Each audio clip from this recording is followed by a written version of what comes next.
girl, I know you think it's a game, but it is absolutely not, okay? This is the energy supplement from Just Move Supplements. That's right. It's damn near all gone, girl. And that's because I had to get that energy up so I can complete the workout, so I can give y'all this body, this transformation, get into it, okay? And I'm done working out now, so that's why we're moving on to the protein shake. Oh yes, it's already in there, girl. It's already made right here. This is the mixture of the banana pudding, the chocolate cake, and the buttercream cupcake. And you really want to be fancy, you can go ahead and add that blueberry muffin if that's what you want to do, girl. But for me, it's these three right here, okay? You put that with some almond milk, you mix it all up in honey, okay? Your muscles have gained life, new energy, agility.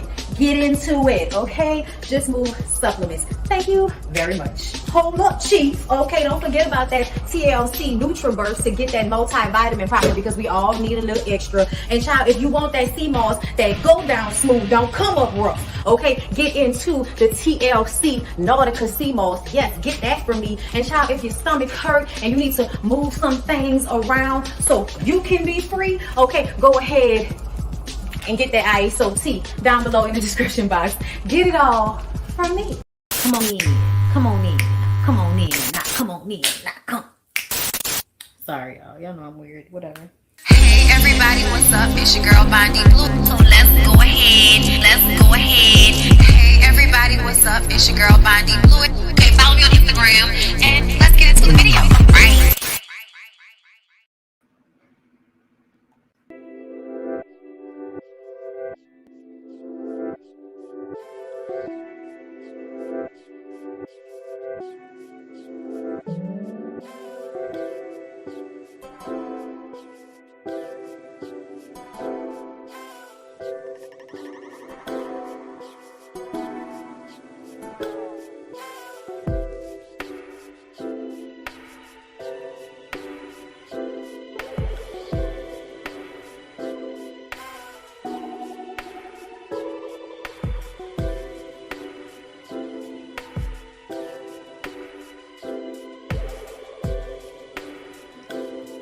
Hey everybody, what's going on? I'm trying to let my the garbage man pass, y'all.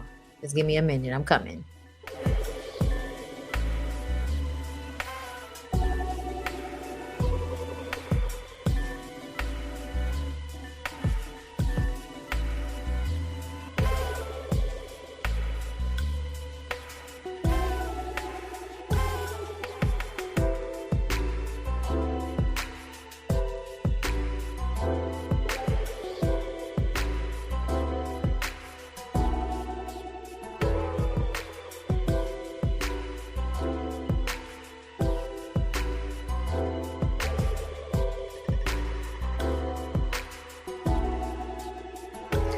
All right. Hey, everybody. Hey. What's going on, y'all? Y'all are hearing and seeing me clearly? We're about to get into Love Match Atlanta. And then we're going to get into Real Housewives of Atlanta. Okay, we have some things to talk about. I hope you guys were able to check out my previous live, which was Ratchet Reality with VH1 Couples Therapy and Basketball Wives. I'm just going to view it as an opportunity to make money I need and have conversations that I think may be beneficial on social media about how we can handle conflict a little bit better moving forward as women amongst each other. You know what I'm saying? Because I feel like shit can always get hyphy, but like I just feel like we don't need to be in places where we throwing tables no more.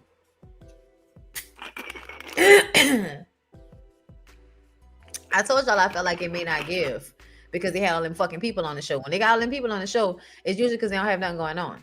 Ain't no real storyline. But it looked like everybody got relationship issues. And I feel like if that's realistic, the relationship issues that a lot of them seem to be having, then it may be better. And maybe we can have a different conversation. You know what I'm saying? But I'm going to just go ahead and admit, I need to check.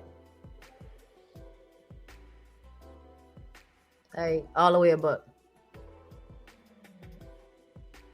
all the way a buck. Shoot me. Okay? That is a figure of speech. I feel like I always have to be clear. Thank you, Jessica G, for the super chat all early and stuff. Thank you.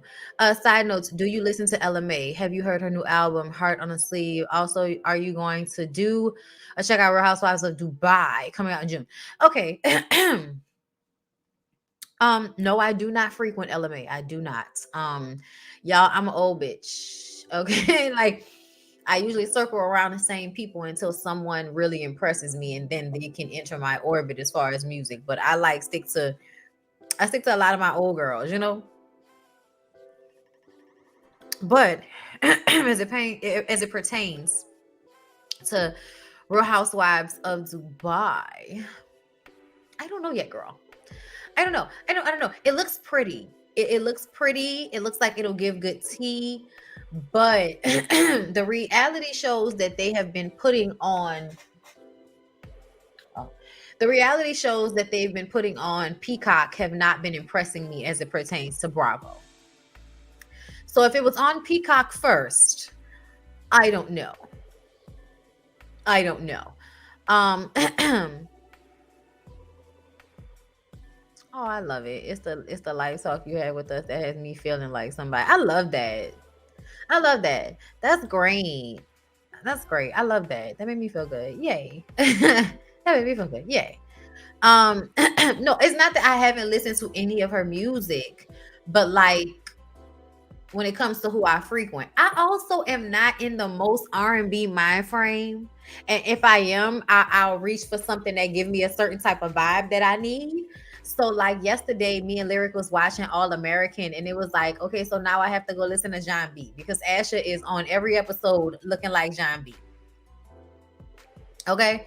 I did the Waiting to Exhale thing. So I was all on that soundtrack. Okay. And then I was watching Love Jones. So for a minute, that put me on Love Jones. And then that made me start listening to John Coltrane again.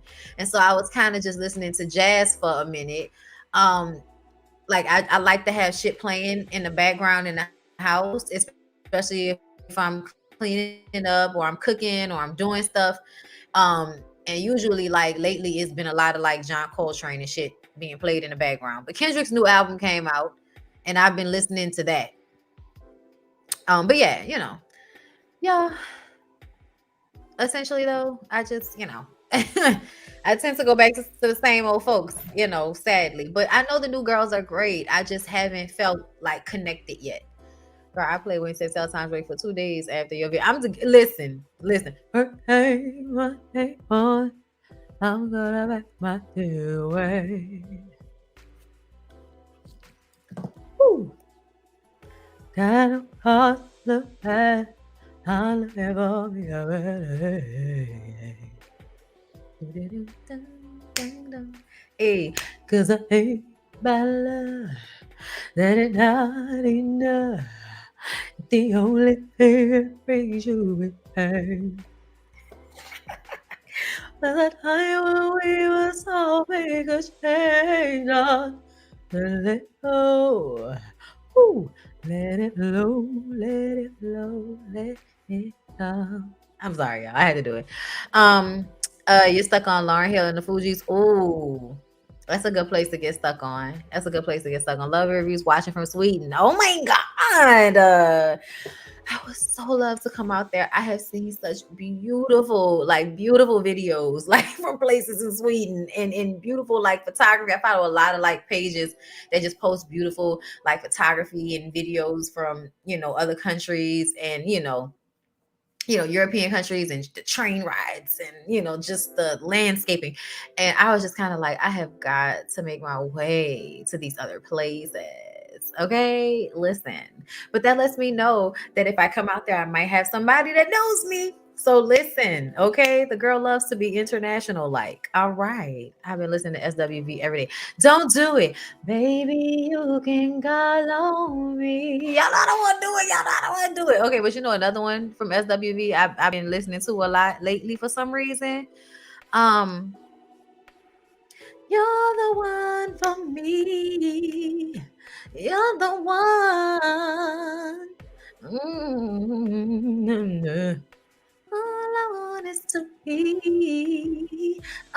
yeah, you're the one for me.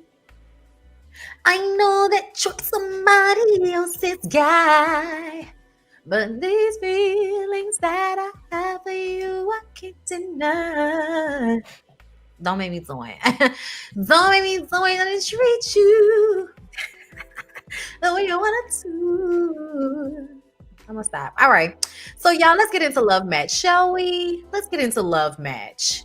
Yeah, Kendrick's new album is giving me all of the feels, all of the artistic. As I said, I felt like when I was listening to his album, it felt like listening to a beautiful picture or something like that. Like it's art.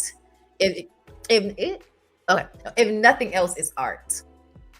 Like a Kendrick Lamar album is gonna be some motherfucking art. I mean, y'all know before they started clocking us, Kendrick's "Bitch Don't Kill My Vibe" instrumental used to be my intro because I love that shit so much. Like, what? Bitch don't kill my vibe.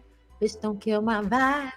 I can feel your energy from 2 planets away. I got my drink, I got my music, I will share it, but today you're yelling, don't kill my vibe. Listen, walk out the door and they scream it's a lie. My New Year's resolution is to stop all the pollution. Talk too motherfucking much. I got my drink, I got my music, yelling, bitch don't kill my vibe. Hey, listen, don't make me know it. All right, listen.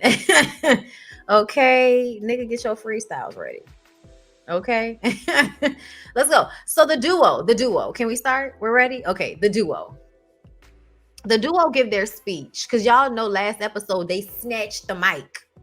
Okay, snatched the mic and was like, listen, congratulations to them and all of that. Congratulations to them and all of that. But we got a school too that's about to come out. Okay, Love Pro University, bitch. And so we hope you will support us in our endeavor moving forward. They got us fucked up. Okay, Joseph asked, "What? Why did you feel the need to do that? This is my event. Why did you feel the need that?" I don't know why Ming thought that she should say something. Ming was like, yeah, that was kind of, okay. Tana, that's how you pronounce Tana, that's Miss Blind Lady right here in the front. Okay, she's in charge of the girls. Okay, Tana said, stay neutral, Ming. Stay neutral. Okay, look, stay neutral. And Ming said, I'm gonna stay neutral. You're right. I don't know. I don't know what's going on. You're right. I'm gonna be over here. I'm gonna be over here. Okay. I feel like this shit was completely out of pocket for the duo to do. I'm not even gonna lie. If it was my event and you took over my microphone, it might be a problem. But I also would not steal an idea from somebody. But however, there can be misconceptions about that situation, right? I could be wrong, but to me, it sounds like you took that shit from them women. It sounds like you took that idea from them 2 women that came to you and said, hey, sir, let's collaborate. And you was like, bump you. I'm not going to collaborate with you, but I'm going to take your idea and I'm going to do it myself. And then I'm never going to get certified. And then I'm going to steal another one of your ideas. And I'm going to have a school. I don't have any certification, but I'm going to start certifying people. You know why? Because I see you're doing it. Okay. And if you're making money doing it, then I want to be making money doing it because I want to be in competition with you in some way. Because if I'm beating you, that means I'm beating the best. That's how he feels. That's how he feels. That's what it feels like. That's what it feels like. And baby, let me tell you something. Paris might be one of those beautiful women, but girl, what hood did you grow up in? What hood neighborhood did Paris grow up in? I want to know. I'm so curious. What hood is responsible for Joseph's old girl? Because as classy as they be trying to, present her, they present her in a certain way, but she rowdy is for no reason. A lot of these confrontations that they have be down here. And then she into the situation and take the shit up here a little bit. Just a little bit. Okay? They did not say how he would have known they were doing a school. They didn't.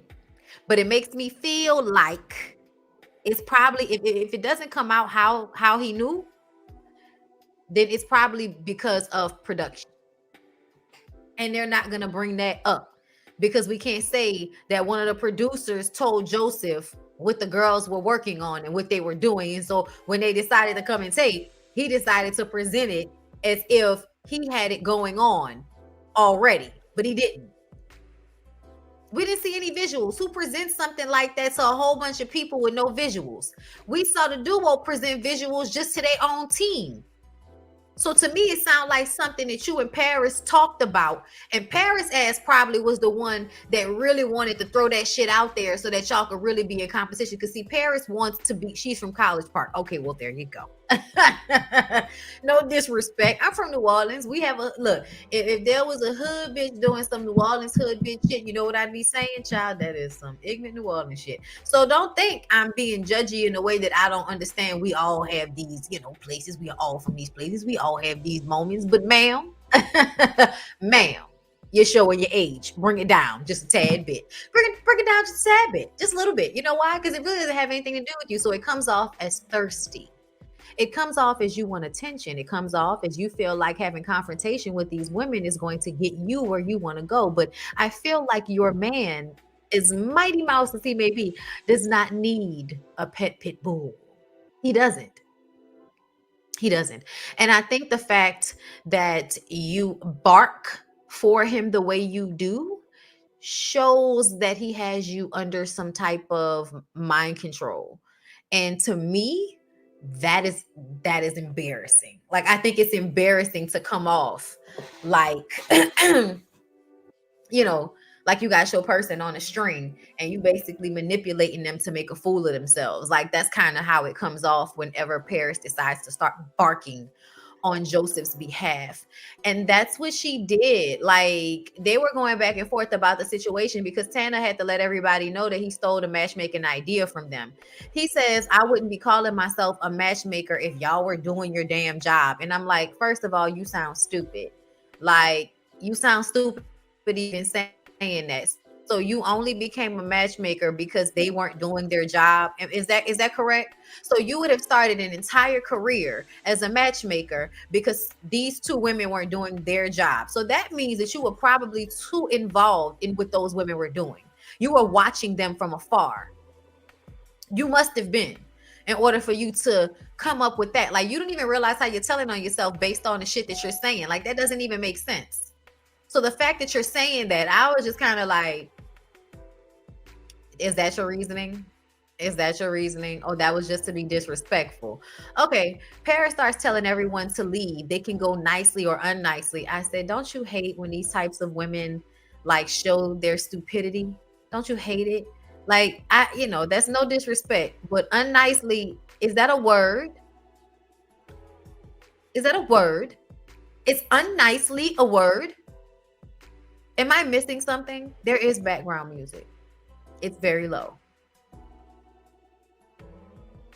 Is unnicely a word? It's not my intro music. It's the music on StreamYard, but I like it. So I like to have it play underneath sometimes. It's not that loud. I can barely really hear it.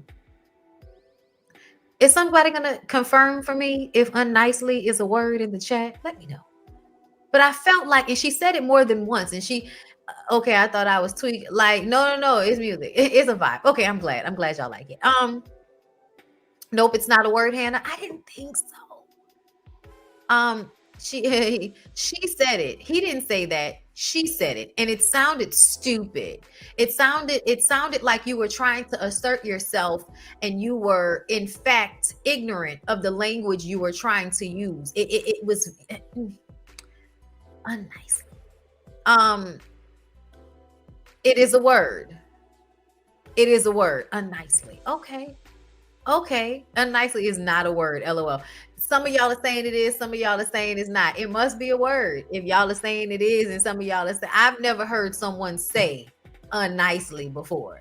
I thought you can, either, you could leave rough or you could leave nice. Unnice is, but not unnicely. It won't work on Scrabble. Listen, I wouldn't use it. It is a word. It means not nice. It doesn't sound right though. He's otherwise lacking. Okay. He didn't say it. She said it. Joseph didn't say it. Paris said it. Um, yeah, I just looked it up on Google. It's an adverb. Okay, okay. You can leave nicely or unnicely. Okay. So it is a word. I wanted to make sure before I went in on her sister, but she still sounded stupid. Like, and then she reinforced that throughout the episode with the way I feel like she wants to take part in beef that has nothing to do with her simply because she's now sleeping with this man and has in fact gained partnership. Per the Googler, it is, but no, meaning that we're not using unnicely when we're talking to people. I mean, hey, it's a word. Go ahead, girl. I mean, I imagine she has some form of intelligence, but the way she's acting, it just screams, I'm thirsty for attention. Okay. If unnicely ain't a word, Paris made it a word now. That's what I was saying. Like, it shit, it must be a word now. But either way, I still feel like she embarrassed herself. Like, I still feel like she embarrassed herself, especially when they turned it on Shae and her friend. You know, it was like, why are you coming at Shae telling her she could leave and then getting all in Shae's face? I was just like, you doing way too much. Like, this is not, it's not up there. Why are you up there? Like, it no, it's not in Webster's. Okay. Okay, listen. Um, Joseph is disappointed in Shae and he feels disrespected. And I feel like, Joseph, you set the tone for you and Shae's relationship. So at this point, it is what it is. Joseph meets with Jessica.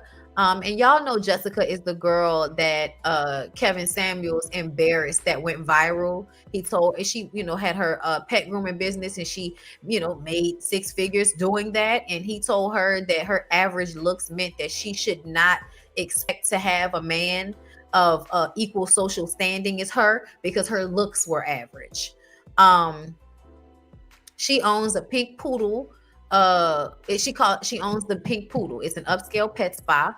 She went through therapy after the Kevin Samuels situation. She was embarrassed online, and not only that, but the black man tore her ass up on her social media to the point where she was like, I don't want to date black men again ever if this is how they feel about me.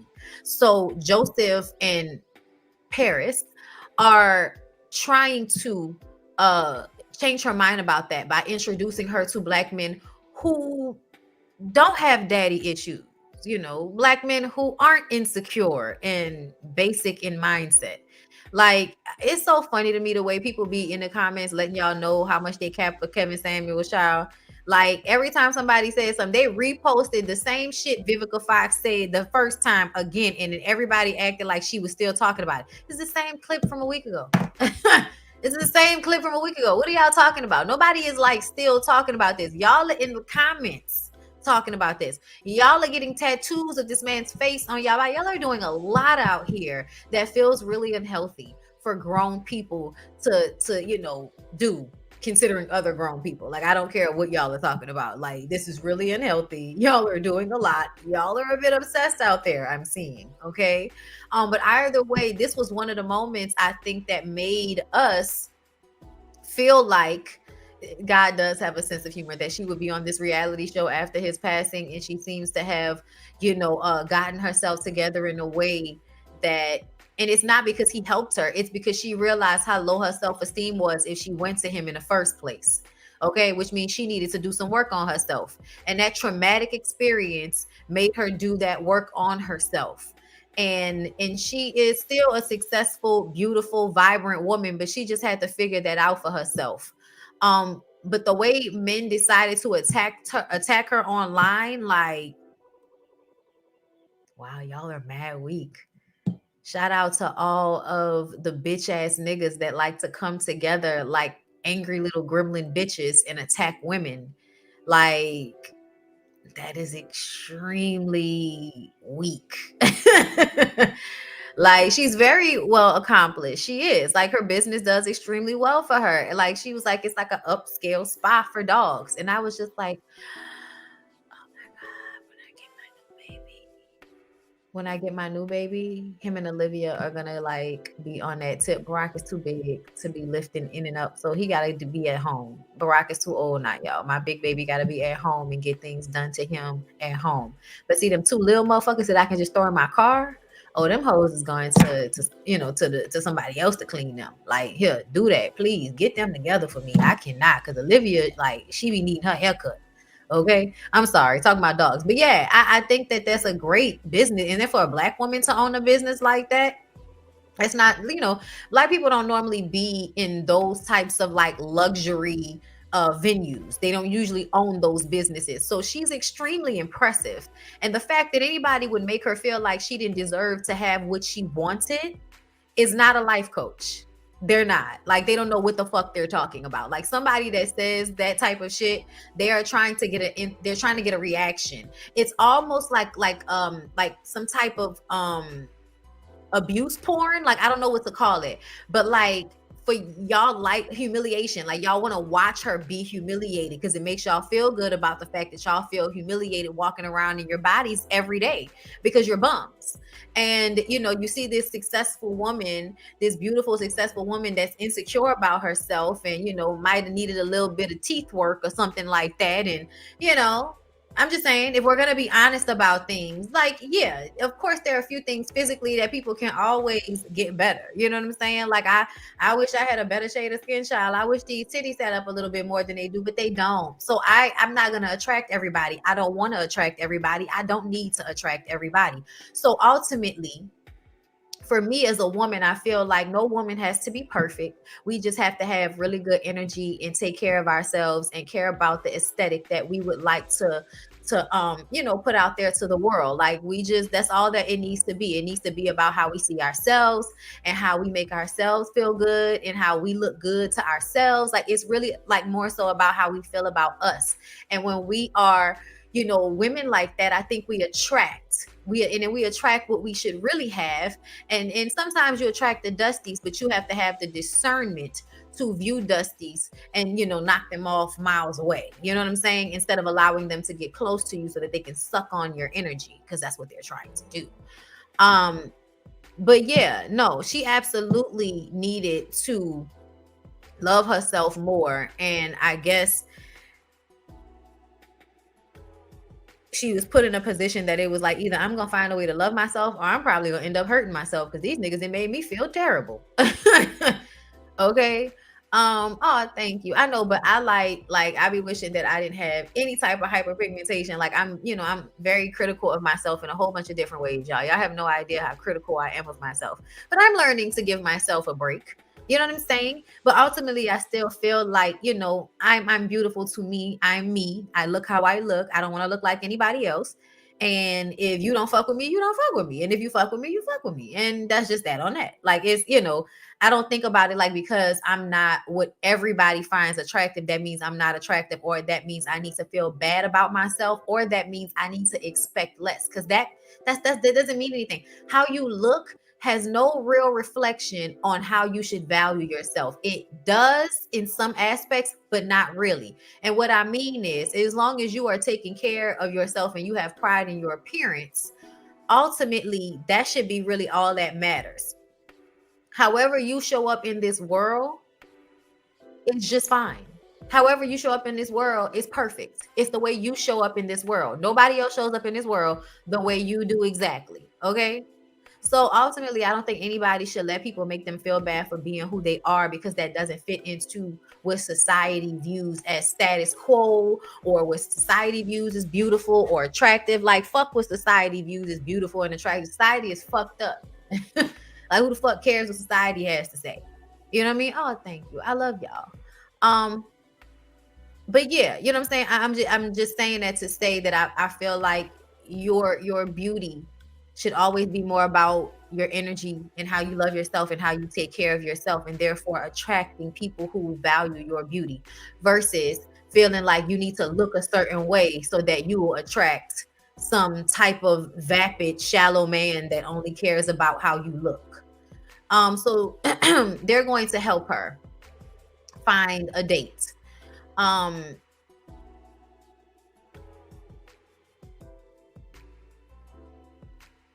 So they get her dressed and they take her to a cigar bar to see how she interacts with men. And she does really well. She interacts well. She makes eye contact. She's confident. She has great décolletage.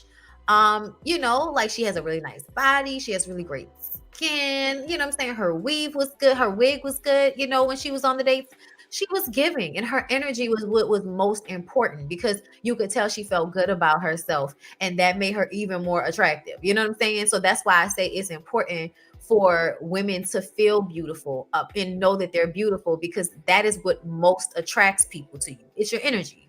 You can be beautiful, but if you got stank ass energy, like, people don't want to, like, as pretty as you can be, people might be attracted to you, but it doesn't make people want to like you, and it doesn't make people want to fight for you and all of that. And if it is, it's crazy people. It's people you don't want to fight for you, like those obsessive ass people that want to be you because of how you look, so they don't really see you. But child, deeper conversations for other times. So we see Shae at her new apartment with her mom and her baby. Really nice apartment. View was off the fucking chain. She's talking about having to live with her mom and rebuild herself after the breakup. She has been questioning whether she should continue doing matchmaking, which I feel like at the end of the day, our relationships go through ups and downs no matter what. Our lives go through ups and downs all the time, no matter what. But if you have a calling and you do something well, your personal life isn't always a signifier that you aren't good at that job. You see what I'm saying? Not always. Okay. So if she has had successful relationships and those relationships come to an end, that's likely to happen. You know what I'm saying? In real life, no matter what, relationships can come to an end at one point or another. It doesn't mean that somebody is not good at matching other people. It's the same thing as like hairdressers and nail techs, people who do those types of, work on other people. You will often not always see them all the way together when they're working on other people. You know what I'm saying? Because their focus is those other people. So I don't think that with matchmaking, she necessarily has to be in some picture perfect relationship in order for her to be able to match other people. Because ultimately, a relationship is in the hands of two people. You can be matched with somebody that you're compatible with, but beyond that, what are you going to do in the relationship? Like, those people can only do so much. And I think a part of what the alert to what they do is that people have a hard time connecting with people that check off boxes. They come into contact with people that they might find attractive or that they may want to, date. And then they find out things about them over time that make them feel like they wasted their time with that person. So if they go to a matchmaker, then they can have things checked off of a box, already, and things they don't have to worry about, things that have been checked by someone else, so that they don't have to go through the process of doing that. So you find me matches for myself. It's harder for me to find these people, but because y'all have a database and access to all of these different singles, you are the plug, okay, basically. So that's all the matchmakers are. They're the plug. And they're people that have the understanding of personalities and how they can blend together in a fruitful way. Okay, like that's really all it is. Beyond that, physical connection, chemistry, effort, all of that is up to the people in the relationship. So whether a relationship works out or not is not always indicative that a matchmaker isn't good at their job. Did you match with the person? Did y'all click on any level? If y'all did, then I did my job. See what I'm saying? Okay, so moving on from there. But I just wanted to say that because I feel like if Shae is good at her job, like, it doesn't matter that she doesn't have a man right now, because her life is still amazing. Like, that was so dope. Her daughter's cute. Her mom is there to support her. She's giving Wendy Williams teas. It's not the worst. Y'all, I'm gonna have to go eat my dogs in a minute because y'all know how Barack be tripping out when it starts to thunder. But she meets with Ashley, okay, the sex blogger. And they discuss with the therapist, because she has all her clients go to a therapist and, kind of get evaluated, because everybody needs help when they're trying to find a partner to see themselves clearly, right? So the therapist said that she hasn't had a long-term relationship, and she almost, like, kind of runs from long-term relationships, and she'll kind of have these little situationships that kind of come and go because she'll kind of probably get bored, or there's some type of detachment. The relationship isn't really built on anything too deep anyway. You just kind of connect really quickly, get what you want to get out of it, and then move on to the next person. So that's really been her life for 10 years. So it's going to probably take a lot of thought when it comes to, first of all, finding you a partner. And then second of all, you actually being able to be in a relationship with somebody when you're so used to living your life by yourself and for yourself, right? So Shae wants to set her up with a bisexual man because a bisexual man will be more open. Straight men aren't as open. And so you need someone that is going to be, just open with what they're open to, woman or male, sexual, freaky or not, or, whatever she comes with, he'll be more likely open to, and vice versa. The only thing was, I think she said when she went on a date, he girled her too many times. And I was just kind of like, yeah, that's not a signifier for me. He is bisexual, so he hangs around gay men. Lingo is lingo. You know what I'm saying? Calling you girl doesn't mean that he doesn't feel like attraction for you. And that's what I would be wondering. Like, are you attracted to me? If you're not attracted to me, then we can just be friends. But if you are just saying girl because it's a part of your vocabulary, because it's very easy to just be saying girl, you know what I'm saying, when you're talking to people, especially if you're comfortable. So I don't know if I feel like that's a signifier, but girl, we gonna see. Anyway, so the duo meets with Renee, their assistant, and they talk about the school and how they were life coaches first, and people wanted partners once they had gotten their lives together, so they got certified and started their matchmaking service.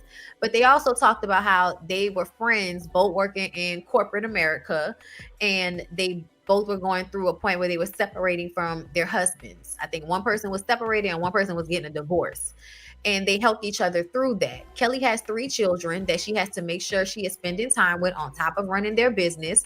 They have come a long way and they have really struggled. She talks about how at one point after the divorce, she had to get on food stamps. It was a lot of downsizing. She lost her job, so a lot of things happened that humbled her. And since then, the matchmaking service has really shot off, you know what I'm saying? And it's crazy how you can go through all of that and be in such a better place. You know what I'm saying? You probably, you lose your job, you lose your marriage, you feel like life is about to be over, or it's just about to be grim.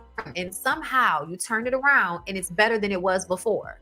You know what I'm saying? Because now you're building something, of great value to your life, to other people's life, the way you affect, I just feel like she's definitely a testament to life not being over just because things can fall apart. You know what I'm saying? So I like that Kelly shared that with us. And then Ming and the duo meet up, and it's shade and nice, nasty. It's the kind that I like. It's all over the place, okay? Because we're not shading each other outwardly, but it's little comments here and there. Ming is making comments about their age and their fashions and the hair. Sometimes it just sometimes look a little rough. This is the first season. We're gonna give them a break. Okay. They look beautiful in the cast photo here. But yes, Ming apologizes for butting in when she didn't know the history between the duo and Joseph. Tana apologizes for letting the Chicago Tana come out when she decided to pop off on her and tell her to stay over there. Okay. They discuss him taking their concept and using it on the dating app. And Ming says, well, matchmaking is pretty common if that's what they say he stole. And I'm like, yeah, but if they wasn't doing it before they came to him, as common as it was, that wasn't on his mind to do until they gave him the idea. And then he took the idea and ran with it. And now he's acting like he did not get the idea from them. So it's giving snake vibes. 350 here, only 35 likes. Oh, wow. So y'all are stalking me. Well, that's disrespectful. Anyway, so that's okay. Before we get to Real Housewives of Atlanta, I'm going to play some really loud bounce music so that you will press the like button. Thank you. But yes, I feel like everybody wants to act like the girls Right. Nice nasty does not equal passive aggressive. It doesn't. Those things are not mutually exclusive. They're definitely getting they're getting it off their chest. Shit's being said now. It's just, we're gonna keep a little light edge to it. It's just a little light edge to it. It's just not that deep. You know what I'm saying? But yeah, the duo meets up with Joseph after that. I think Ming is playing her position. Ming isn't stupid, okay? I think Ming is going to play, she's going to ride the fence so that she can make sure she's on the side of whoever ends up coming out on top in this situation. Ming is an opportunist. Ming is also going through a divorce her damn self right now and is very quiet about that. So yeah, we're going to see how this all pans out. But the duo meets with Joseph in Paris. He says he didn't think that they, had it in them, in their egoism, to invite him out after what they did at his events. They didn't think that he would bring Paris with him, considering the fact that she wasn't around 8 years ago when they originally had this conversation. But he did. So they rehashed the initial conversation, and he seems to be unclear on a lot of what took place. But they remember him saying that it was a great idea, and he hadn't thought of it to their face. And then turning around and now saying that he didn't get the idea from them, and it was already something that he was doing when it wasn't. He's unscrupulous, and they didn't like the fact that they called him unscrupulous. And I love the fact that Paris explained to him what unscrupulous means, which means that Paris has a good vocabulary, which means she's book smart, but she's still letting this dumbass man run her. And he might be technically smart, okay?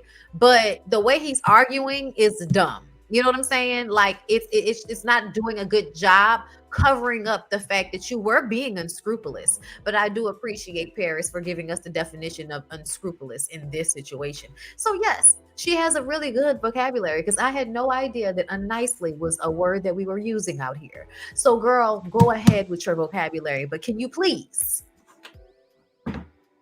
back the fuck back out this situation? That grown man do not need you to have his back. They were having a very calm conversation about the facts of what happened 8 years ago before you came into the picture. So you talking about this isn't going to be a gang up on Joseph situation? That's not what's happening. Why are you getting loud? He's having a conversation with the duo because the duo are the ones that came to him with the business opportunity. It's not to gang up on him, but he's not going to sit here in their face and tell them what he does not remember, when he knows good and goddamn well he remembers exactly what they said, because he turned it into his business plan. And then he said that he's been doing this since 2013. And she said, okay, does he not know that that was 8 years ago when we're saying we had this conversation? What's going on? What's going on? He has an app, but he doesn't understand that if you started doing matchmaking in 2013 and they said that this was 8 years ago, 2013 from 2021. Which is the amount of time that he's been in the business. Okay. Paris starts saying this isn't, she says it's gonna be okay. Then she starts getting loud, wagging her finger. He says it was offensive what they came to him with. And I'm feeling like whatever the financial agreement was, or what they were asking financially, he felt like that was the egregious, offensive part of the conversation. And I think that he knows that if he says it out loud, it probably won't sound like that. But I think that's how he felt. I think he felt like y'all are bringing me an idea, but y'all are coming at me with not a good percentage. So instead of, debating or going back and forth and y'all know what I'm saying, negotiating the percentage like you do in business, he decided to just cut them out completely because he's a snake. So and then after Paris finished going off and screaming and hollering and jumping up all ghetto girl like, in this conversation with these two older women where we're just sitting down having a conversation and you're jumping up kind of doing all this extra shit, it's like, Paris, girl, you really showing your age. Can you please calm down? Like, it's not on that level. It's just really not. And then he's like, all right, so we just gonna let it go. I don't know how we got to letting it go, but they asked for a clean slate. He makes kissy face with Paris to make her stop being mad. And then he goes and hugs the duo. And they hug him and, They still aggravated with him, but they're going to let it go. Okay? But either way, I was just kind of like, I think Joseph is a snake. I'm gonna just tell you, I think he is a snake. I think his old lady is a snake. I mean, I think the duo have their own set of issues. We haven't seen them yet. We're gonna see more of them, I'm sure. But yeah, I was just looking at him like, yeah, sir, you're coming off like you did what them ladies said you did, and you're not taking accountability. It's coming off real fucked up. It's coming off real fucked up. Wait, yeah, Paris, Lord, I was just kind of like, growl. It's not there. It's not up here. It's not giving we're gonna fight. That's not what it's giving. You know what I'm saying? Why are you giving we're gonna fight? That's not what it's giving. Okay. But yeah, y'all, I'm gonna go ahead and switch over to Real Housewives of Atlanta. But it is thundering, so I feel the need to go and check on my old ass dog. Okay, so I'm going to have you guys like the video, please.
All right. Sorry for the delay. Little motherfucker got away from me.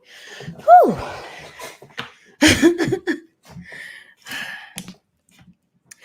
Oh, Lord, y'all. Oh, Lord. I had to run. Hold on. I'm sorry, y'all. I went to go get him. That bitch Buster left on me and was gone. My bad. I'm back. I'm back. I'm back. I'm back. I'm back. Okay. Y'all ready? I'm sorry. Y'all ready? Okay. Whew. So, Kenya. Kenya is putting a party together for Brooklyn. It's Brooklyn's third birthday. The party's going to cost her about $10,000 to $15,000, and she's not expecting any help from Mark because Mark is holding up the divorce because he wants alimony. At least that's what she thinks. She thinks that's why he's holding off on everything. Okay. Marlo goes to see Shae in the gym. Y'all know what that means. This is the thing I like about Shae. Shae is real in this way. Like Shae is actually working out. Shae doesn't have any makeup on. Shae is actually doing a workout. Marlo is there to pretend like she's doing a workout. Okay. But either way, girl, you better get it in, Shae. So Marlo is still salty about what folks said about her little archive event. I'm like, girl, the way you talk about people, I wish you would toughen the fuck up and get over this already. Okay, like they had questions. They were confused. Bitch, we didn't know what was going on. You're not exactly the most forthright person, Marlo. Okay. And at the end of the day, it's a business that is relatively new for people to hear someone doing. Like, so why not explain it? Like, at the end of the day, bitch, you needed to have little cue cards for everybody to explain what the archive was and explain how it worked and all of that shit. Like, you weren't thinking honestly, analytical enough with the way that you put that situation together. Is Kenya paying Mark or Mark paying Kenya? Mark is paying Kenya child support. He can come and see the baby whenever he wants to, but it has to be in Atlanta. So he's paying child support because he doesn't take care of the child. Like, that's how this works. Whoever is the primary parent receives child support because the other parent is not the primary parent, meaning they're not spending most of the time. Their money is not going to the child at all times the way it is for the parent that is actually responsible for them all the time. So the person on the outside, Mark, has to pay because you are not on the inside. You are not giving of time. So you have to give of money. You're supposed to give of both. Okay. So because we can't make you give of your time, but we can and we will make you give up of those funds. Okay. Because you may be able to fuck your child up mentally and emotionally, but you're going to make sure they eat. Okay.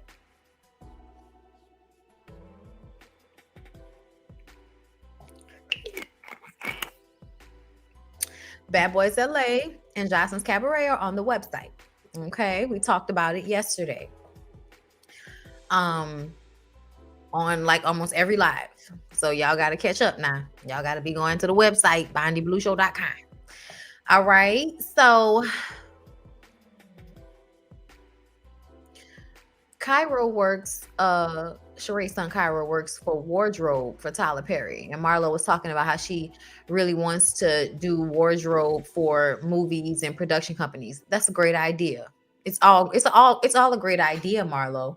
But it could have had a little bit more clarity, explanation. It could have gave what it needed to give to the viewers that you were giving it to. You weren't in Patty, my dear. You were in Atlanta. And these country down to the porch black folks need clearer understanding. They need to be broken down for them so it can consistently and forever be broke, first of all. Okay, which means cute little designed cue cards with, like, bullet points explaining what was going on and what the business was would have been ideal, but I guess you didn't think of that. Okay. She said she really wants to get into acting, unlike some people who just talk about it. Who are you shading with that? Are you shading Kandi with that? You mean Kandi, who was just on the show for a whole season? Kandi, who's been getting her acting chops up a lot recently? You talking about her? You're not talking about Kandi, right? Marlo, see, this is what's gonna make us mad at you. I can't stand when, because somebody is angry with someone, they want to then try to discount that person's accomplishments And then they call everybody else a hater. No, ma'am, no, Pam, that's you. If you're talking about Kandi Marlowe, you are a hater, okay? And also, I feel like a lot of this shade towards Kandi from Marlowe is annoying to me because I feel like didn't Kandi try to get you a show and you ruined it? Therefore, ruining opportunity for all of y'all. And you got the audacity to become all right. I'm gonna let it go. But I feel like Kandi has a reason for not seeing it for Marlowe, and Marlowe is just kind of, I feel like, trying to have an issue with Kandi. Then Marlo says that she wants to be, yeah, I said that part. Then they discuss Kandi saying that Kandi's being messy. Okay, right? Because like Kandi has to do something this season. And y'all not about to make a mockery of her personal life the way y'all often try to do. I mean, they're gonna try, but it's not gonna be real. Okay. So ultimately, like, yeah, Kandi's gonna have to do the messy work this season in order for y'all to not focus so heavily on her personal life. Okay. So yeah, instead of going straight to Shae with the tea, Drew told her that Anthony said that Shae wasn't paying bills. So Kandi told Kenya, because that's the one person that she really do talk to like that. Kenya was also doing her job on this show being messy. And she told Shae. I think Kandi told Marlo as well. Either way, yeah, niggas is out here being messy, telling the business so we can get this storyline going. We know what we're doing here, okay? And that's what I loved about that first episode, because I feel like everybody knew what they were there to do. Like everybody, like that conversation that Kenya had with Shae. It's crazy to me how Kenya told Shae, right? So she's not as messy. Even though I feel like the energy of the conversation was still like, girl, you know they saying you still don't pay people. And at the end of the day, like, Shae, you have a history of not paying people, love. I don't know why you still get upset about it. Just like you don't know why Kandi would get upset about you writing that she sucked dick in locker rooms because she sucked dick all these other places anyway. I don't understand why you getting upset about somebody saying you didn't pay them when you know you go around not paying people all the time. I feel like I've heard about you not paying people more than I've heard about Kandi sucking, random dicks. So nigga. I feel like y'all always try to make Kandi out to seem like she's some undercover hoe so that y'all can try to like bring her down a couple of notches because she's so on it when it comes to the bank and when it comes to her placement on the show. So I think like that's another, the calling Kandi the sugar mama and Todd's just using you, all of that shit. They're gonna play all of that up like they always do. Okay. Shae gets really upset. Shae was like, I don't know why Kandi talking about me. She don't like when people talking about her. She don't like when people spread lies about her. I'm like, yeah, but people have said you didn't pay them before, and your house didn't get billed for 5 years because you didn't pay the contractor, Shae. Nobody had ever accused Kandi of what Portia and them accused Kandi of. So I feel like I like that you tried to compare those two things, but it's really not on the same level, and it's really not the same. Shae says they don't want her to start saying what Anthony told her about Drew and her husband, girl. And I'm like, child, that could be anything because Drew already done told us most of the shit. Like, you honestly, I felt like there was nothing Shae could spray about Ralph because Ralph shows us enough all on his own. Okay. No one likes lies spread about them, but the truth won't hurt you. Okay. Listen. I just think it's funny that Shae is so upset that Kandi was talking about her because I was like, Shae, you're literally the bone carrier. That's what you're known for. Outside of being the bone carrier, the very first episode of the show, you went back to Marlo and told her everything that the other girls have been saying at the party about how they were confused. And you framed it in a way that made it seem like they was all just talking cash money shit about Marlo, when really people were just a little bit more confused than anything and trying to gain some clarity on the situation. I don't think they were intending to like shade Marlo's event. if it made sense, then they would have been, all right, this is nice, because that's what they do. If something is really nice, the girls will show up and be like, all right, this is nice. Kandi is the first one. This is nice, but it was confusing. So that's what people were talking about. And you're just upset because you feel like you dropped the ball in that respect. You had that beautiful event that was all about how it looked, and it left a lot to be desired as it pertains to making sure people understood what your business was about. Even if you feel like it didn't, like, they're gonna act like it was the reality TV show shit that made it confusing, instead of the fact that she dropped the ball in making sure she drove home the explanation of the business. But either way, I'm just saying, Marlo real hurt behind that. Okay, like, what part about Kandi that she shouldn't they are intimidated also by Kandi confidence in her sexuality? Oh, that too. I don't really blame them. They're all soiled their reputations, and she's managed to fly under the radar. It's because she keeps it a buck. Like, it's not like Kandi has been out here, basically doing what everybody does to Mel, riding coattails and all of that. That's no. They tried.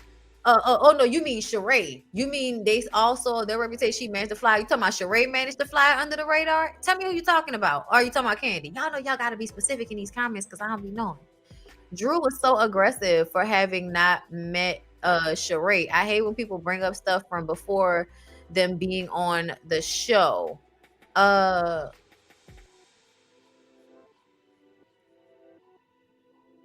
What was before? I was trying to think about what happened before the show, but I think you meant the not paying thing. Okay. She was showing Sanya the ropes, Bondy. She sure was. She sure was. Yo, I died when Marlo said that about Kandi. That was facts. Why are you so offended, Miss Kandi Cody? Marlo didn't say that. Shae said that. The lies in Kandi's voice. Okay. Her execution was poor. Period. Every one of them are messy and surprised when everyone else is being messy, as if Bravo tasked them with the same assignment and said, don't worry, girl, you the only one. Right.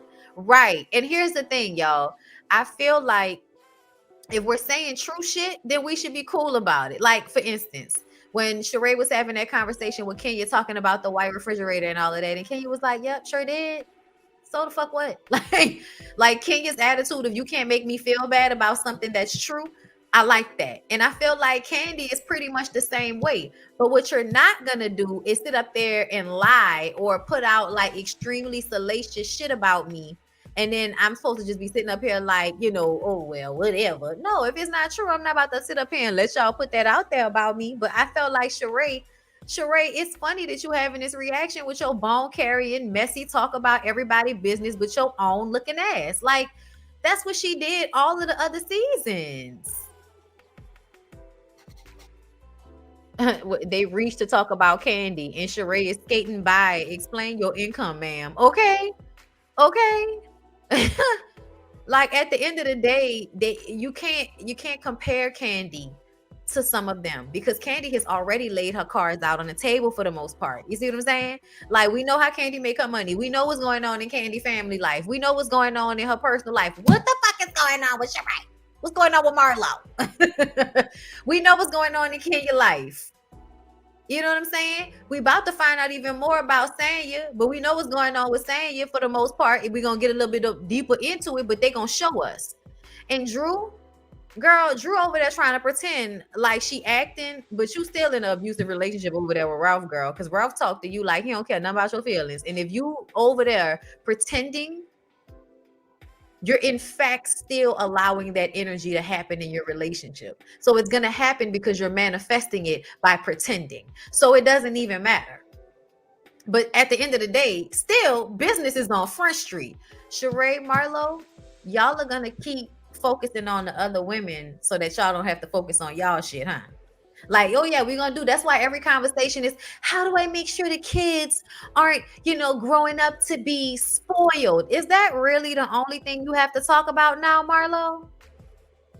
The archive, and are the boys spoiled? Who are you fucking? We talking about who Shae fucking. Who you fucking? I'm just saying. I'm just saying, I'm paying attention. That's all. I'm paying attention. I see y'all. I see y'all. I see what we're doing.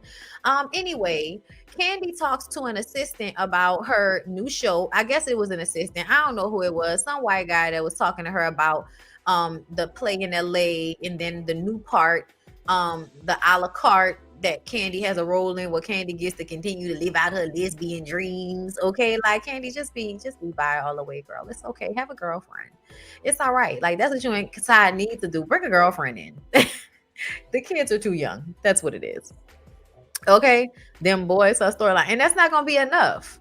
That's not gonna be enough. At the end of the day, none of the women on the show, their kids are not enough for them to be like entertaining on this show. So what else you gonna give besides crying about, the same treatment that you give out? What's in Tampa, Ralph? Okay, serious question. Is it pronounced Sanya or Sonya? I think it's pronounced Sanya. I've always said Sanya Sanchez. Anyway, um, isn't I mean Sanya, not Sanya Sanchez, child. What am I saying? Sanya Richards Ross. Sanya Richards Ross. But anyway, like I said, Kandi was talking to the guy about the show in New York and inviting all of the housewives to come and see the show. The a la carte role Kandi is looking forward to doing so she can work towards getting her EGOT. I love that about Kandi. Kandi always has, a goal for herself. There's always another goal. And as long as she has goals that she's accomplishing and meeting in her life, you can pretty much bet that as much as Kandi can hold on to shit, Kandi is never gonna be moving throughout her life actively trying to fuck over and like hate on other people, because she's too busy trying to accomplish her own dreams. Okay, so the EGOT, she wants to get the Emmy, Grammy, Oscar, Tony configuration. One of the only other black women I know that has this is Whoopi Goldberg. Whoopi Goldberg has all of them. So Kandi already has a Grammy. All it's gonna take for her is to act in something, act in a really, or produce a really good play for her to get the Tony. Really good TV show or documentary series or something like that for the Emmy.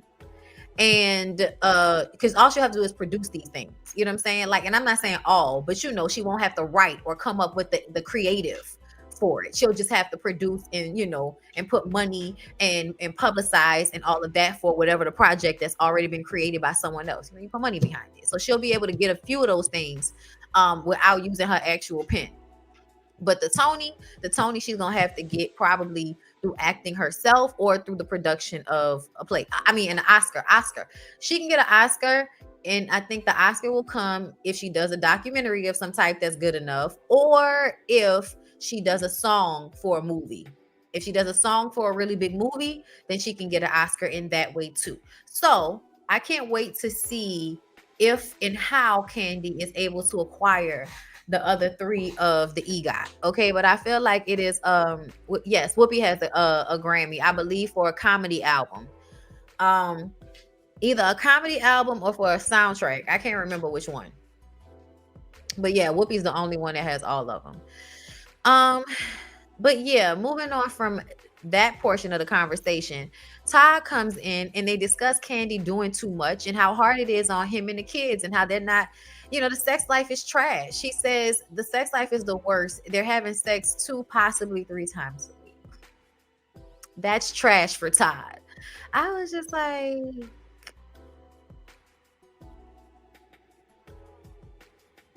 2 to 3 times a week is trash, Todd? Go to hell.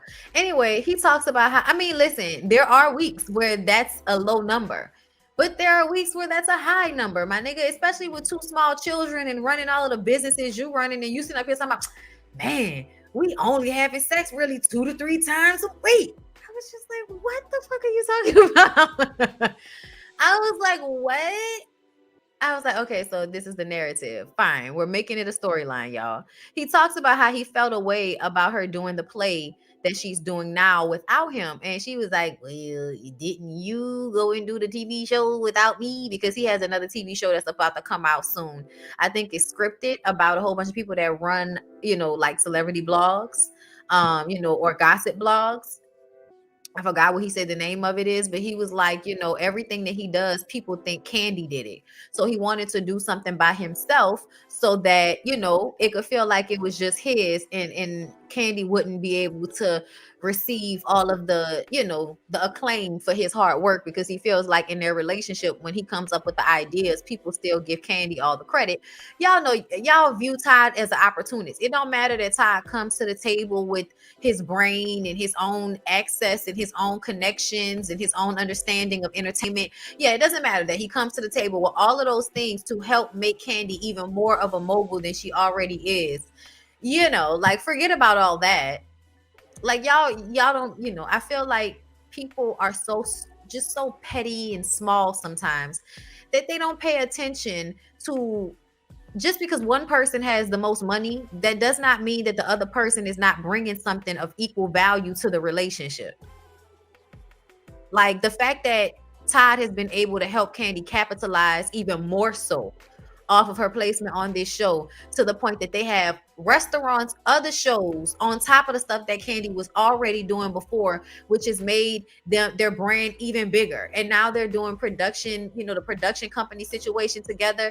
Like, for y'all to act like Todd is not of equal value in how their partnership has created, somewhat of a dynasty for them. Like, they got long ass paper, and Kandi had the long paper, and Todd came in with good paper and his access and his know-how and his drive, and Kandi has her drive and her work ethic, and together they were able to create something extremely great for one another. Now imagine if Todd was stupid, listening to everybody else, and wouldn't have actually wanted to be with Kandi. He would have tried to suppress her or tried to make her be smaller so he could feel bigger.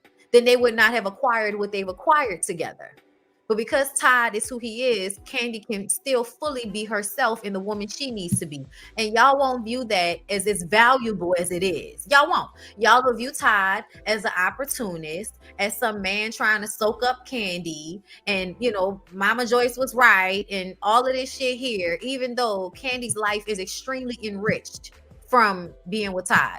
Got 2 more babies from the situation, and even more money, more, acclaim in business and branding, and, taking over of Atlanta and all of that shit. Like, Todd has helped Kandi and Kandi has helped Todd.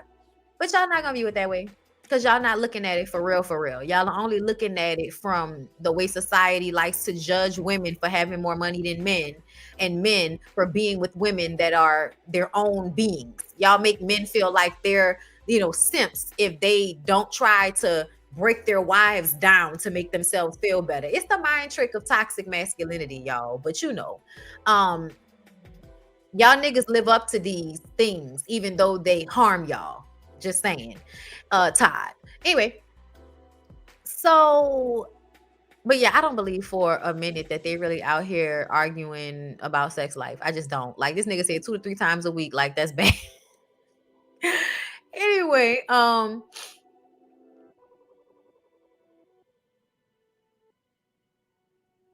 he wanted her to be a part of the show, but not as an EP. He wanted her to produce the music for it. And she was just like, no.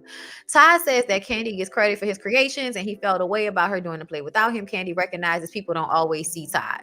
There we go. So Drew goes shopping with Anthony for Baby Brooklyn's party. Anthony is performing, telling us that Shae didn't pay him. And the only, thing that the energy people, child, listen, we know you got to pay your bills and she ain't pay you. She acting like she ain't never really hired you. That don't sound true. You extra as fuck, so it's probably somewhere in the middle. Sonya calls after getting dragged by an 18-wheeler, and Drew goes to get her, and she's really shaken up, takes her home, and then Ross is back. Ross was out of town in Texas because they have a chauffeur business that he started once he got out of the NFL. The accident was really terrible, and she was like, see, that's why you can't leave me. And I was just like, there it is. I was waiting to see what Sanya's issue was going to be outside of like the family and all of the people in her house. Sanya's codependent.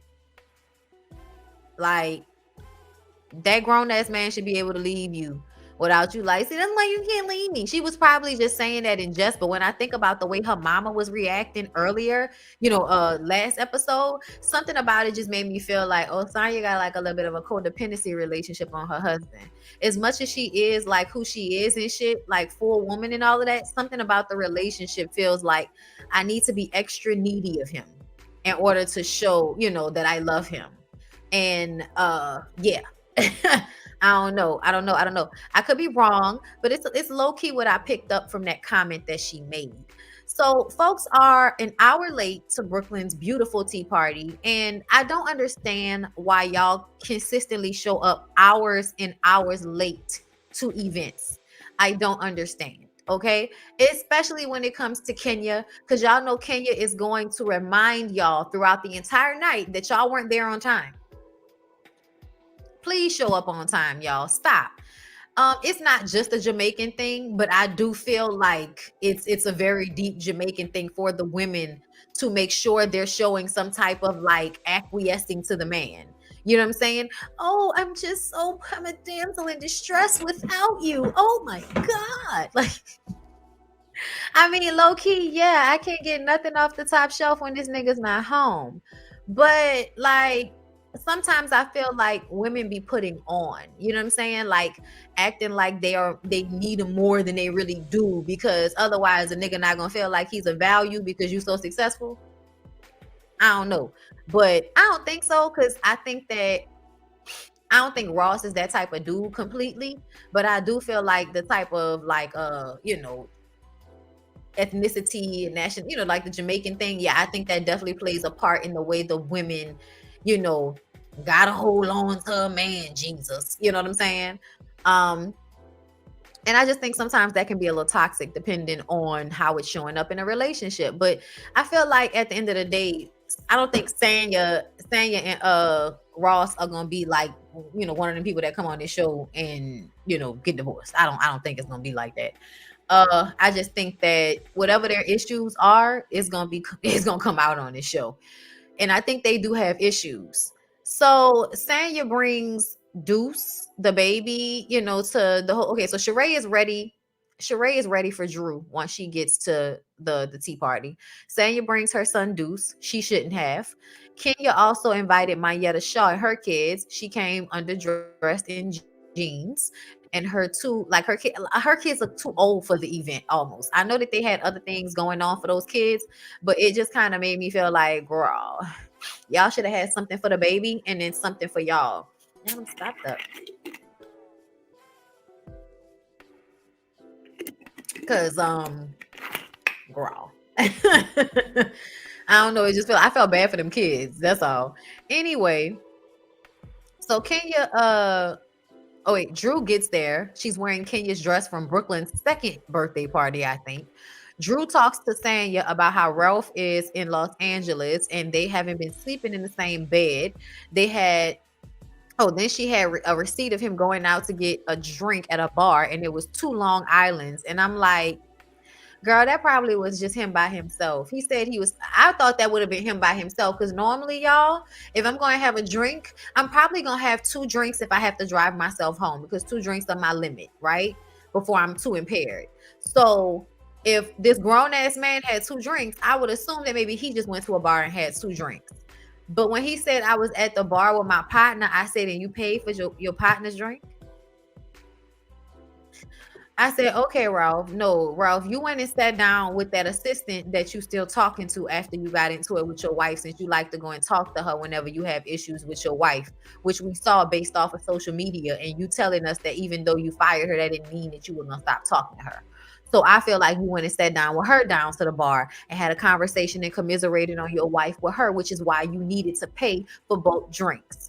Anyway, I mean, I could be reaching, but we're on a reality show and they're putting all their business on Front Street, and this nigga's mean and she's, thirsty for love. So here we are. Kandi, Ace, and Blaze come in right before Brooklyn and Kenya. Kenya, of course, is so annoyed that Kandi was so late. Then they start the game, which put the best tea you have on someone on a card. Don't put your name on it. They'll discuss it later. Kandi said at the kids' party. I said exactly, Kandi, at the kids' party. So Sonya is having a hard time with her baby because he's not trying to play with the rest of the kids. She was like, what she said to him, why are you misbehaving? He was like, because I want to. I was like, oh, you want to? Okay. We would have to have a conversation about why. I felt bad for Sonya. I felt bad for her little boy. I wanted somebody to come get him. So they have to answer questions about Brooklyn, which was really cute to see that the girls knew so many things about Brooklyn, her middle name, and when did she walk for the first time, and what was her first word. And Marlo knew a lot of things, and that makes me feel like Marlo really has been around with Brooklyn, or she was Googling shit. But anyway, then we get to the fun tea, okay? And Kandi reads that she allegedly sucked dick in a locker room. I was like, Shae, really? Shae, really? Really, Shae? And Kandi was, I'm offended. I have never sucked dick in a locker room. So yes, I am offended. And they don't understand why she would be offended by that. Personally, I feel like I'm at a point in my life where I probably would be like, no, I never did. But if I did, y'all not sucking dick nowhere? The fuck? Like, which is worse, me not having a dick to suck or me having a dick to suck? Like, what are we doing here? Okay, let me know what's the good part and what's the bad part. Tell me what I need to do, because at the end of the day, this was stupid, and this was Shae to me trying to get back at Kandi. And because she can't really like chest the Kandi straight up like she wants to, you know what I'm saying? She could play with Drew like that, but she can't. See, they can't play with Kandi like that, and they know that because Kandi gonna find another way to fuck over you that ain't gonna be ass in your face. So, I really do think it was Shae that said that. Now, Kandi wanted to know who said it. And I was Marlo. What locker room? She didn't go to college. Like, what locker room was she in when she sucked it? Because she didn't go to college. Okay, like, what you mean all the way back in high school? How would any of y'all know that? Anyway, and even if you did, like, who isn't sucking any of y'all? That's why I would be like, so I'm doing what everyone else is doing. Let's continue on. Like, fuck out of here. That was a way to try to make it seem like Kandi was some type of pass around, which is something y'all often like to do. Y'all often like to make Kandi out to seem like she's some pass around, which I don't think she ever was or is. I don't think Kandi get down like that. I think Kandi is just sexually free, but it doesn't mean that she's fucking everybody. But even if she did, y'all gonna let that lady be. Anyway, Asia Monet, thank you for the super chat. I feel like it implies that she was a groupie hoe. Yes, exactly. That's another thing. Like, oh, she was a groupie hoe. I'm like, you can't be a groupie hoe when you are like the lead singer of an R&B group. You can't be a groupie if you're in a group. Oh my God, why are y'all so basic? Anyway, so they have to move on from there. Shae says she didn't write it, but she doesn't understand what the big deal is if she sucks dick everywhere else. And I'm like, you know what, Shae? For that matter, I don't understand either. But I also want to ask you why you felt the need to write that shit on that piece of paper, because you're lying. You wrote it. Kenya says they have to move on because they were so late. I said, Kenya, that's not why they have to move on. But once again, remind us they were late. Someone said they couldn't order from the archive on the website. It didn't have content. And Marlo says, well, you have to submit a request to be entertained by the archive. And then they move on to Kenya wanting to know why Marlo says she borrowed Lisa Ray's Range Rover. She says that's what the street said. Kenya says she doesn't even know Lisa Ray like that. Kenya says and then Kenya says you're riding around in a used Rolls Royce. And she's like, that's not true, And then, we start talking about how somebody don't pay their assistant. Drew says that she tried to tell Shae, you're a lie. You may have mentioned it, but as soon as it was shut down, you allow for it to be shut down. You're annoying, Drew. If you really wanted to have that conversation, you would have had that conversation. But either way, Shae calls her out for telling Kandi, and then Kandi telling everybody but Shae. And Kandi says that she was trying to give Drew a chance to tell Shae herself. Okay, Shae says that he never was her assistant, so why would she pay him? And this is when Drew was like, yeah, but he has all these emails that he was working on stuff and doing stuff for you. And as Drew is trying to explain, Sheree says, will you shut the fuck up so that I can answer? And Drew was like, oh my God, why are you so turned up? Drew does this, fake, it's not a big deal. Why are we getting heightened, even though I'm saying something that would obviously upset you thing that really annoys a lot of people? Me, not so much. Me, not so much. I'm gonna tell you why. Because I feel like when people are antagonistic like Drew, the best thing to do is ignore them. Y'all know last season when Kenya basically like blew up on Drew, but then later came back and played her dust, and it was almost like it showed that Drew was a fool because Kenya kind of played her dust. So even though I feel like Kenya's always a mean girl. Can you be a mean girl? I don't care. But either way, Drew, I feel like Drew be doing that like nice, nasty shit. You know what I'm saying? But it's disingenuous. And she can sometimes be like stupid about it. You know what I'm saying? But at the same time, it doesn't exactly annoy me like that. Like Sheree, you've done this over and over again to other people. Like you literally have gone through so many seasons, Sheree, doing exactly what Drew is doing right now, bringing up shit that ain't got nothing to do with you in front of everybody. So I'm not gonna be that mad about them doing that to Sheree. Okay. Yeah. Ignoring people will make them upset. Exactly. Not giving them the reaction makes them even more upset. So I feel like it's better to kind of stay calm with people like Drew because they're not getting the reaction that they want to get. But y'all, I'm sorry. I don't care about them talking about Sheree not paying people. Girl, bye. Don't nobody give a fuck. You known for not paying people, and you still running around talking about people, and bringing their business up all over the place.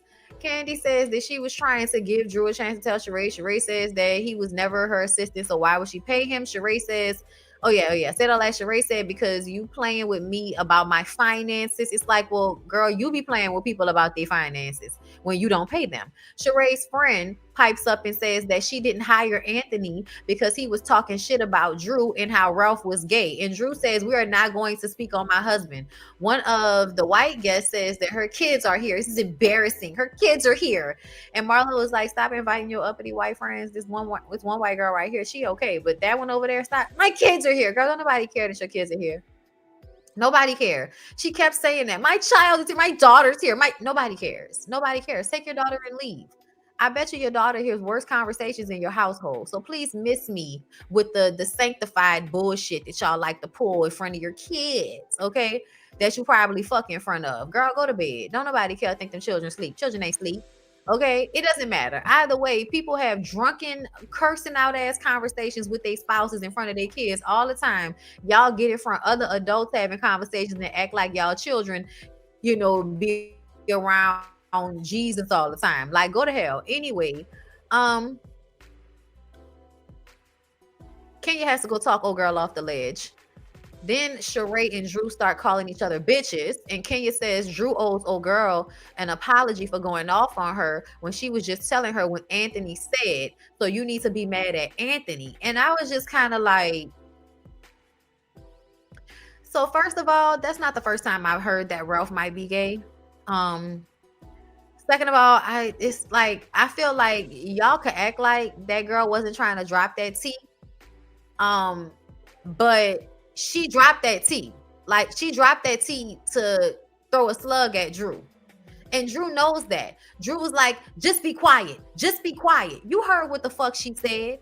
So why are you turning around acting like Anthony has no responsibility in what he's going around saying about your husband? That's why Kandi and them was like, suspended? After, did you hear what he said about your husband? What? What did he say about my husband? What she just said, that he's gay. Bitch, what is going on with you? Y'all need to take us to the doctor. Excuse me. Take us to the doctor. Take us to the doctor. Ralph absolutely gives bisexual vibes. He does. Might be an example, might be a reason why he treat Drew so bad. There are a lot of men that feel like because they can't be who they want to be, they get with women and then act out their resentment on those women. Okay. But either way, I felt like, Drew, you so confusing. What was you just telling that lady to shut up about? You was like, just be quiet. Just be quiet. You was trying to shut her the fuck down because you didn't want her to continue to say that shit. You heard what she said. Don't do that. Don't do that. If you still want to do business with Anthony, even though he said that about your husband to other people, just say that then. Just say that then. However, Kenya, I'm sorry, baby. This is why we're going to have to part ways as far as agreement. We've been agreeing this entire time. Kenya, we're going to have to part ways right here. When you tried to force Drew to apologize to that woman because she was just telling you what Anthony said and you're not that upset at Anthony, girl, bye. Girl, bye. I'm not about to apologize to that bitch for trying to embarrass me so she can defend her friend. What are you talking about? What are you even talking about? And this is where Drew made sense. Drew said, if you're going to try to hold me accountable, then you also need to hold Shae accountable, because if Shae knew Anthony was talking shit about my husband like that, why she didn't tell me instead of telling her friend that's telling it to a table full of people? So at the end of the day, even though we may not like Drew was absolutely right when she said that shit. If we're going to hold me accountable for going off on the chick down here that we don't know, then y'all also gonna hold Shae accountable for knowing what old girl and Anthony was saying about my husband, but she didn't come to me and tell me. We're both doing the same thing. Okay? We're both doing the same thing. We're both talking shit that Anthony told us about each other to other people. We're both doing the same thing. So no, we're not gonna sit up here and act like, Shae is a victim and Drew is doing something that's so fucked up. Like, no, I'm not gonna give y'all that. I'm sorry, I'm just not. But Drew makes a fool of herself nonetheless. They all, try to let the shit go. They're all standing by the door about to go. And Kandi, Marlo was like, listen. Okay, me and Kenya, we go back and forth all the time. All right. And if I can forgive her, she can forgive me. Y'all are laughing at my little archive event. If I can forgive y'all, then y'all can forgive each other. Okay, she's talking about Shae and Drew. And it was just like, and she could have given me a heads up and you could have given me a heads up. Yeah, it's not gonna be handled here. So that's when Kandi was like, look, I'm about to go. I just want to make sure everybody's gonna be in New York for the show. Everybody gonna be in New York? Everybody's like, yes. And this is when Drew fucks up. It's gonna be fun. It's gonna be fun. She was trying to have the moment that she was having with Shae. You've been watching this. You've been watching the show all these seasons, Drew. You absolutely have binge watched a couple of times because you went and found that Kenya dress on purpose. And then in this moment, you're trying to rehash the Marlo Shae moment from what, season 8, when they did the all in each other's face for like a good 5 minutes or whatever, acting like crazy people. Drew, you stepped up and put your hand in that lady's face, and Kandi, Kenya, and everybody else had to tell you, do not get your ass knocked out by Shae, because Shae is about that knocking hoes out life. Her arms are strong for a reason. Okay. Season 4 when they went to Africa. Oh, it wasn't season 8. Child, I don't remember. It's been so many seasons. Get out my face. Anyway, so nigga remembering all 99,000 of these fucking seasons and shows. I don't know why I thought that was 7 or 8. I don't know. Anyway, season 4. You sure? Anyway, like I said, I don't have time to be remembering all of these damn shows and seasons. But either way, Kandi was trying to, get everybody to change the subject, and that's not what happened. Kandi said, haven't you heard about her right hook? Okay. Yeah, Drew, don't be stupid. But Drew gonna be stupid. You know what I'm saying? Drew gonna pick hard fights with people over bullshit instead of taking issue with her disrespectful ass cunt of a husband. She's basically gonna do what Kenya did. Instead of dealing, with her husband, she's gonna take out her anguish and her frustration on the girls. and we're gonna see that happen. I think her wearing Kenya's dress is for foreshadowing of things to come. Okay, Shae works out for real and not for fake. Todd used to work with Carlos King. Todd isn't a slouch. He worked behind the scenes on Real Housewives of Atlanta. He is a supportive husband that makes Kandi's bag bigger. Aha. Yes. Girl, it's a mess. But either way, y'all, I gotta go. I hope y'all enjoyed the review. Please don't forget to like, comment, subscribe, catch the playback, and don't forget to check out Ratchet Reality, which was basketball and couples retreat. And if you're looking for Bad Boys LA and Jocelyn's Cabaret, go to my website, go under shows, under exclusive content, and you will find the watch along right there on BondyBlueShow.com. Look for shows, look for exclusive content. All right. I love y'all. Y'all have a good rest of y'all day. I'm about to get my workout on. All right. So I can be like Shae when I get older, girl. All right. Bye.